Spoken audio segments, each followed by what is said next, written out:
نبی پاک صلی اللہ علیہ وسلم کی زندگی 23 سال کی ہے، 13 سال مکے میں گزاری اور 10 سال مدینے میں۔ آپ نے اپنی یہ 23 سالہ زمانہ نبوت ایک حج فرمایا۔ زمانہ نبوت سے پہلے کچھ حج فرمایا جن کا تاریخ اسلام نے ذکر نہیں،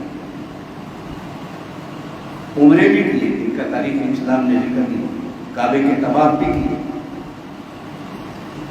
بعض جگہ ان کا ذکر خیر نہیں ہوتا ہے، بعض جگہ ان کا ذکر خیر ہوتا بھی نہیں۔ حج فرض ہوا سن 9 ہجری میں۔ کب؟ آپ کا مدینے میں 9واں سال، اس سے پہلے حج فرض نہیں تھا۔ جو بھی حج ہوتا تھا وہ جاہلیت کے طریقوں سے ہوتا تھا، مکے کے کافر کرتے تھے اپنا مشرکانہ اور کافرانہ طریقوں سے۔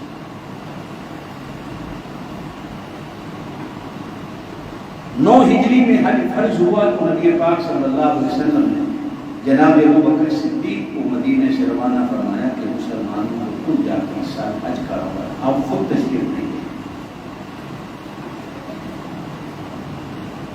جب سیدنا ابوبکر صدیق روانہ ہو گئے حج کے لیے قافلہ لے کے، تو پیچھے سورہ توبہ کی کچھ آیات حضور پاک صلی اللہ علیہ وسلم پر نازل ہوئی جو حج سے تعلق رکھتی۔ تو نبی پاک صلی اللہ علیہ وسلم نے حضرت علی کو وہ آیات دے کر مکے کی طرف روانہ کیا۔ ارشاد فرمایا حج تو ابوبکر صدیق کرائے گا، لیکن تو نے کھڑے ہو کر ان آیات کو سنا۔ آپ صلی اللہ علیہ وسلم کی زندگی کا جب 10واں سال مدینے کا آیا اور 11واں سال زندگی کا جو تھا اس میں آپ صلی اللہ علیہ وسلم نے 2 مہینے اس دنیا میں گزارے، جس کو آپ محرم اور صفر کہتے ہیں۔ ربیع الاول میں آپ صلی اللہ علیہ وسلم کا وصال ہوا۔ سن 10 ہجری میں آپ صلی اللہ علیہ وسلم خود حج کر گئے۔ بعض روایات میں آتا ہے کہ آپ صلی اللہ علیہ وسلم کے ساتھ 1,10,000 یا 1,40,000 صحابہ کرام کی جماعت تھی۔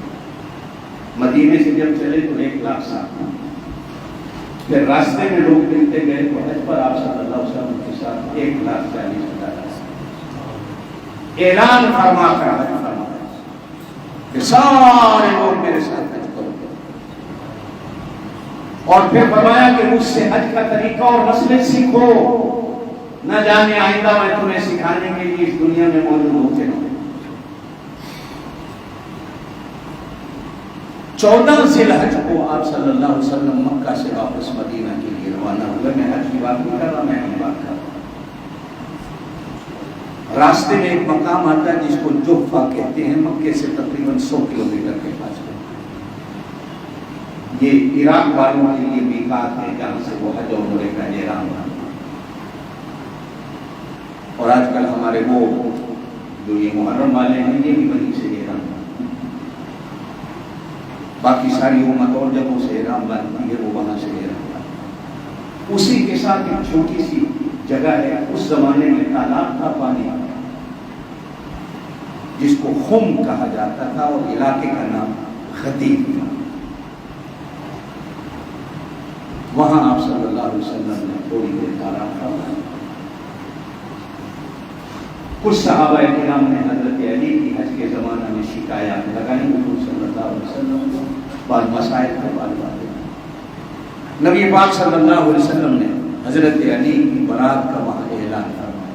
اور یہ جو آپ قوالوں سے سنتے ہو نا، میرا سلام سے من کنت مولا علی مولا علی علی علی علی، جو صبح صبح قوالی سنتے ہو، یہ یہاں آپ صلی اللہ علیہ وسلم نے حضرت علی کا ہاتھ پکڑ کر، جو بعض روایات میں، اگرچہ ان روایات کو ہمارے محدثین نے نہیں مانا، سب نے کہا یہ صحیح ہے، من کنت مولا علی مولا، جس کا علی دوست، جو علی کا دوست وہ میرا دوست ہے، جو علی سے محبت رکھے گا میں اس سے محبت رکھوں گا، جو علی سے دشمنی کرے گا اس سے میری دشمنی ہوگی۔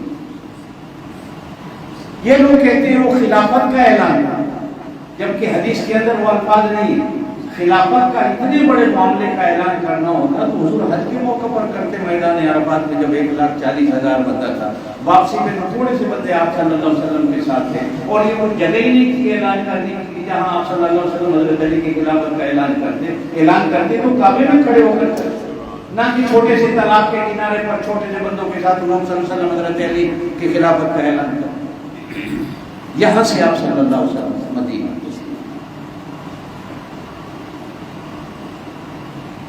اس مہینے کی سفر کی آخری بدھ کا دن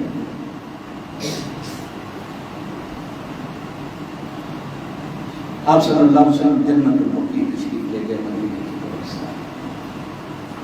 اہل قبرستان کے لیے آپ نے دعائیں مغفرت فرمائی اور آپ صلی اللہ علیہ وسلم جب نکلے قبرستان سے تو آپ صلی اللہ علیہ وسلم کے سر مبارک میں بتایا کیا ہوا؟ زور سے سر میں